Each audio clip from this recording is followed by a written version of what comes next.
சத்து மாவு உருண்டை செய்கிறதுக்கு 1 கப் கம்பு மாவு, 1 கப் நிலக்கடலை, 1 கப் பொரிகடலை, 1 கப் வெல்லம் சேர்த்துக்கோங்க. நிலக்கடலையும் பொரிகடலையும் அரைச்சி ஒரு பவுலில் எடுத்து வச்சுக்கோங்க. அதுக்கப்புறம் ஒரு வானொலியில் எண்ணெய் எதுவுமே சேர்க்காம வெறும் இந்த மாவை மட்டும் போட்டு நல்லா வறுத்துக்கோங்க. இது வந்து நம்ம குழந்தைங்கள்லேருந்து பெரியவங்க வரைக்கும் எல்லாருமே சாப்பிட்லாம். ரொம்ப ஒரு அயன் கண்டென்ட் உள்ளது. அதுக்கப்புறம் ஒரு பவுலில் வந்து இப்போ நம்ம வறுத்த மாவை சேர்த்துக்கலாம்.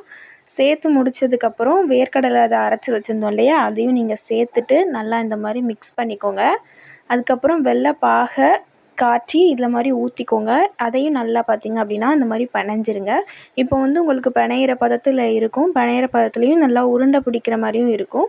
அதுக்கப்புறம் நீங்கள் உங்களுக்கு வேண்டிய அளவு எவ்வளோ வேணுமோ அவ்வளோத்துக்கு உருட்டிக்கோங்க. இந்த மாதிரி சூப்பரான இப்படி வந்திருக்கு பார்த்தீங்களா? இப்படி தான் நாங்கள் இன்றைக்கி செஞ்சோம். ரொம்பவே சுவையாக இருந்துச்சு. நீங்களும் ட்ரை பண்ணி பாருங்கள்.